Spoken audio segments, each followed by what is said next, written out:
Okay, I'm back, and in this one we're going to demonstrate the Legends Quest plugin Collection Quest. Now, Collection Quest is basically another word for scavenger hunt. You can think of it like that. It's basically find a bunch of items and return it to a person, and get some rewards, kind of thing. So that works really well for scavenger hunt type quests. Now, you have a lot of flexibility with a collection type quest in how you on the theme of it, how the items are going to be distributed, because all it is a collection of items, a group of items. They can be similar, they can be completely different. It doesn't matter. You just need a person who's going to want them off of the player. Now, unlike regular quests, collection quests don't start with an NPC. The way a collection quest starts is when a player first acquires the first item of a collection. That's how it starts. So you usually don't want collection items to be droppable because you want people kind of racing for them. Now, how a player gets these items is completely and 100% up to you. You can have them in a store, at a merchant. They could be drops from creatures with the loot plugin. They could be a chest in a dungeon. It doesn't matter. It's totally up to you how you want players to be able to obtain these items. All that's important is that they do obtain these items and they find an NPC that is looking for them. So for our example, what we're going to do is what I like to do in my persistent world for my scavenger hunt, and that is to have placeable objects act as chests for the items, and I just kind of spread them around an area, and I spawn them in different places at different times, and I make it so that only one player can loot it at a time. So what happens is when you have 3 or 4 people all kind of adventuring together, somebody will spot one of these things, and you'll see what I do to make them noticeable. Somebody, it's kind of becomes a race because everybody knows what it is, and everybody runs for it. The first person that grabs it gets it, and then the thing despawns and may spawn somewhere else in the area. So it kind of makes for a fun time, especially with a group. So that's what I'm going to demonstrate here. What we're going to do is we're going to have a very small collection quest. It's only going to have 3 items in it, and these items are going to be seashells. And well, I'm going to call them seashells, but we're going to use like gems and stuff. But we're going to say 3 seashells, and the players are going to find them under loose rocks, and they'll be just spread around the beach. And then there's going to be a guy in here who wants them from us. So what we do to make this collection is we'll go into our quest plugin. We'll go New Collection, and we'll give it a name. We'll say Seashells, and you can call it whatever you want. Be 100 experience, 10 gold, we'll make it 50 gold, recommend level 1 kind of thing. We'll hit next. And this is basically the offer. This is what happens when a player first gets the collection. So we'll say, you have found a very nice looking seashell. It is in excellent condition and very unique in color and shape. Perhaps if you were to find more like this, someone would be willing to pay you for them. So not only do you have to find a collection, you have to actually find someone who's going to pay them. That's part of the quest. Part of the scavenger hunt is to actually find the person you got to return them to, and they could be anywhere. So next, so these are very simple quests, but they're a lot of fun, especially with groups. So now all you have to do is add in the items that the players are going to need. So you hit add, and you hit obtain an item, and you need to have however many you want, and you can have up to 10 items in a collection. So we'll say obtain we'll say a blue seashell, and what we'll do is we'll just we'll use I don't know, what do we have in here for gems? Emerald. Yeah, let's use emerald, and we'll call it green instead. Find a green seashell, and you only need to find one, and we'll create a copy of that, and that'll be the first item. And then we'll have a second one, obtain an item, and it will be find a red seashell, seashell, and we'll just call that a ruby. Not that quest run. I want to make sure it's a different one. Create a copy, and that's a red seashell. And let's have a. Actually, I don't even know what kind of gems we have in here, what colors they are. What do we have in here? Amethyst. I don't know what color those are. Oh, do we have a sapphire? Because those are blue. Yes. There we go. Obtain a blue seashell. There we go. Good enough. One of those, create copy, finished. So those are our three. And look, I didn't even name those very well. Look at that. That's not very consistent, is it? We'll edit this one. And we'll say obtain. I'm just excited, that's all. Can you tell? So there we go. We're going to find these three seashells. And then you hit next, and then you configure your collector. So who was actually going to want these seashells? We'll just say it's Fred Collector. Fred the Collector. And he's going to have a prequest one-liner. Now this is kind of useful because his prequest one-liner is going to be a clue for the player to know that this is kind of the guy that you're going to want to bring him to. So he's going to say something like, "Oh, I really wish I had some seashells." So that's like the clue. Well, it's less than a clue. It's giveaway, but there it is. You can make that as obscure as you want. And thank you for these seashells. Now, the other great thing about collections is they're really good for repeating quests. You can do them once a day kind of thing, and they're really nice for that kind of thing. So when you have all three seashells, you can come to this guy and he will say, "That is a very lovely collection of seashells. You have their adventurer. I'd be more than happy to pay you for it." And again, that can be as detailed as you like. Hit next, and it can also optionally give you some reward items for collection. That's kind of nice too. So you hit finish and quit.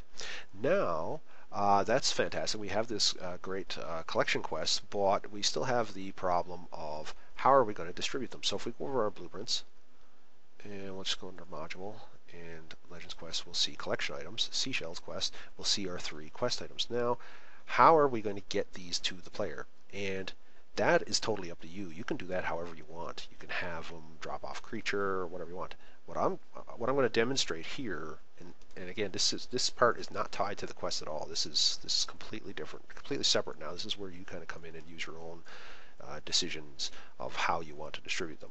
I'm going to show you one way I really like to do it, and that is by using the Legends Loot plugin. So what we're going to do is we're going to create, and we're going to use our little rock, because we do like our little rock placeable. Boink, tag, rocks. Let's find a little, ooh, not lava rocks. Maybe a little couple of rocks. There we go. So we're going to use this little set of rocks. And what we're going to do is we're just going to create a copy of this. So we're going to copy this blueprint. And that's going to be, whoops, I hate that. That's going to be our, that's where we're going to find our seashells. So, and we only need one. So it's going to be our rocks, and we're just going to change the name to loose rocks, or even interesting rocks. Sometimes I like to do that. And all we have to do is make sure it has some inventory, and it's not static, and it's usable.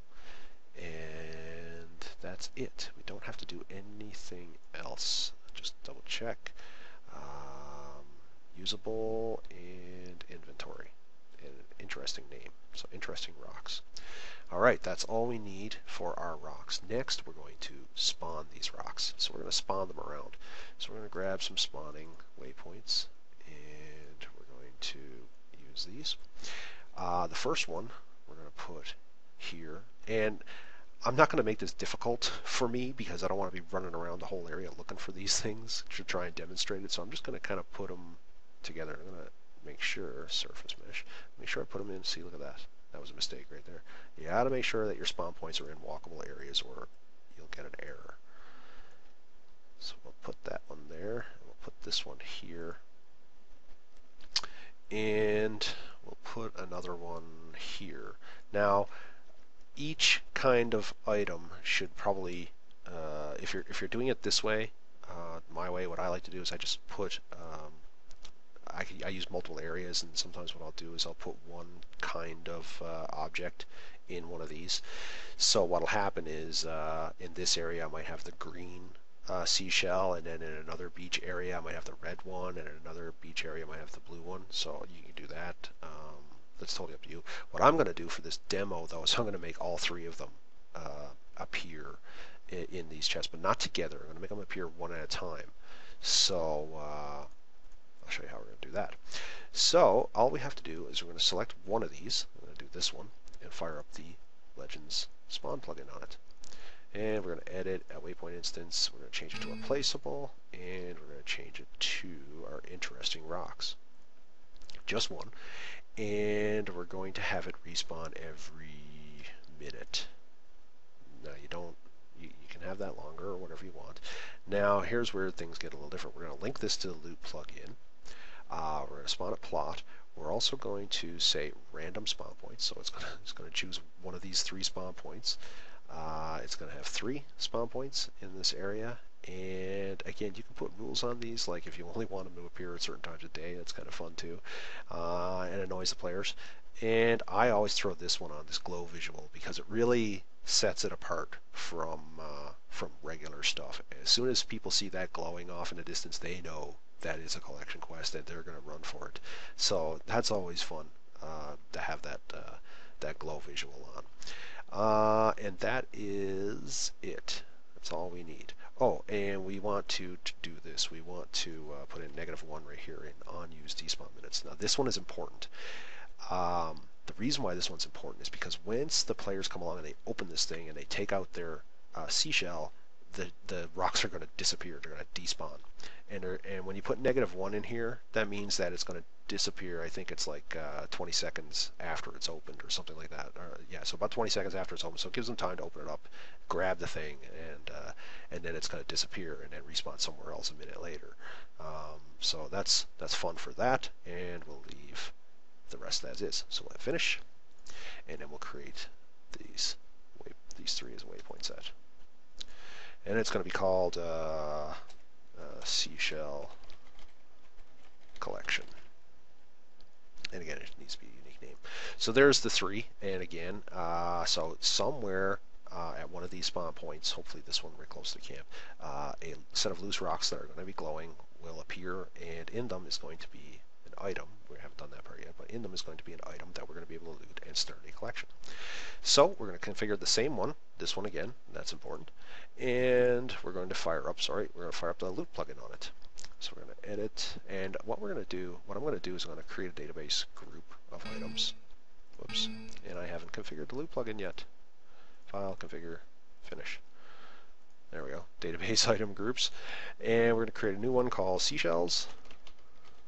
And the item in Seashells is going to be, what were they? Emerald. And add, and it was going to be ruby. And I forget which one. See, this is why you don't want to do that. What I should do is just finish this. I should change this. See, I'm just tripping over myself here. So what I'm going to do is I'm going to go to the collection items, and I'm actually going to change the names of these. So instead of emerald, I'm going to call this green sea shell. And instead of ruby, I'm going to call this red sea shell. And instead of sapphire, I'm going to say blue sea shell. Like that. My bad. Alright. Go back to the loot plugin. Whoops. Don't want to edit database group. And green seashell. We already got that one in, so that one's good. And we're going to be using that same loot group again.